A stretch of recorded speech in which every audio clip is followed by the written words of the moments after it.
Sino po sa inyo nakabasa na po ng nobela? Maliban sa Noli at Philly. Hello grade 9! Welcome sa Filipino 9 sa ating educational time. Pag-usapan natin ng nobela at ang tekstong biswal. Tara! Ngayon, alam po ba ninyo na mas madaling maunawa ng isang kwento kung sinasamahan ito ng mga larawan at malikhang disenyo? Ang nobela ay isang mahalagang akdang pampanitikan na naglalahad ng masalimuot na kwento, makabuluhang mga tauhan at mahalagang suliranin sa lipunan.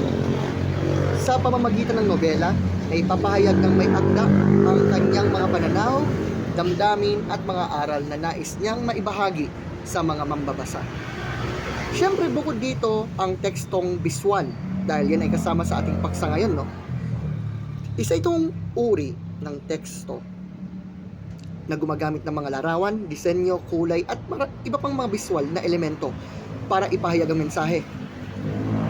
Kabilang sa mga elementong yan ay ang titulo, teksto, larawan at syempre, disenyo. Pag mahusay na pinagsama ang mga elementong ito, mas nagiging kawili-wili at malinaw ang impormasyong nais ipabatid. Ilan sa mga halimbawa ng tekstong yan ay ang poster, infographic, flyer at pamphlet. Ginagamit ang mga ito upang magbigay ng impormasyon at manghikayat o magpalagalak ng kamalayan tungkol sa isang mahalagang paksa.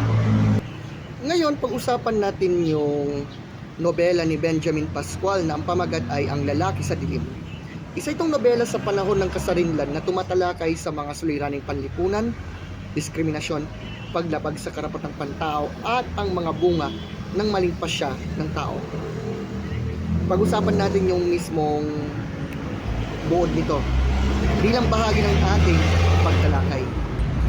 Umiikot ang nobela sa buhay ng pangunahing tauhang si Rafael, isang lalaking nababalot ng dilim, hindi lamang sa kanyang paligid kundi maging sa kanyang isip at konsensya. Dahil sa kanyang mga maling desisyon at kasalanan, maraming buhay ang naapektuhan. Lalo na po yung buhay ng isang babaeng bulag na ang pangalan ay Ligaya. Habang umuusad ang kwento, makikita po natin ang mga pagsubok, pagdurusa at ang mabigat na bunga ng mga maling pagpili. Ipinakikita rin ng nobela ang realidad ng lipunan at ang kahalagahan ng pananagutan sa sariling mga gawa. Nabanggit ko na rin lamang sina Rafael at Ligaya. Sila kumbaga ay may tuturing natin ng mga mahalagang tauhan. Si Rafael ang pangunahing tauhan na naharap sa mga bunga ng kanyang mga pagkakamali. Kagaya na lamang yung kanyang ginawa kay Ligaya, tapos yung ginagawa niyang pagiging tomador, babaero, you name it, ganun. Si Ligaya naman yung babaeng labis na naapektuhan ng mga pangyayari at siya yung naging simbolo ng pagtitiis at katatagan. Ngayon, ang mga tanong kasi tungkol kina Rafael at Ligaya ang pangunahing pinagtutunan ng pagsusuri. Hindi na binabanggit ng kung ano yung kumpletong detalye or whatever.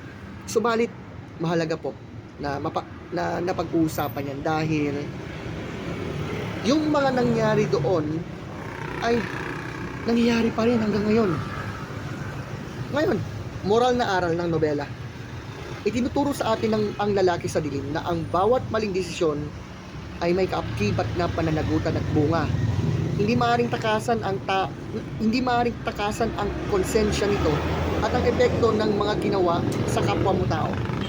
Ipinapaalala rin ng nobela na mahalagang igalang ang dignidad at karapatan ng bawat tao dahil ang kawalan ng paggalang nagdudulot ito ng sakit, pagdurusa at pagkawasak ng buhay ng iba. At sa huli, ipinapakita sa atin ng nobela na ang tunay na liwanag ay matatagpuan pagka ang tao ay marunong umako ng pananagutan, magsisi sa kanyang pagkakasala at magsikap na magbagong buhay. Ito ang mensaheng nais iwan ng may akda sa bawat mambabasa. Bilang pagtatapos, tandaan natin, hindi lamang para sa libangan ng nobela, ito ay salamin ng buhay at lipunan. Habang ang tekstong biswal naman isang mabisang paraan para maipahayag ang mensahe sa mas malinaw at malikhaing paraan. Kaya kayong mga mag-aaral, mahalaga matutuhan natin na gamitin ang ating pagkamalikhain at mapanuring pag-iisip para makabuo ng mga tekstong may kabuluhan at positibong impluensya sa iba. Maraming salamat po sa pakikinig niyo sa video na ito at nawa may natutunan po ang bawat isa. Maraming salamat. Magkita-kits sa susunod na episode.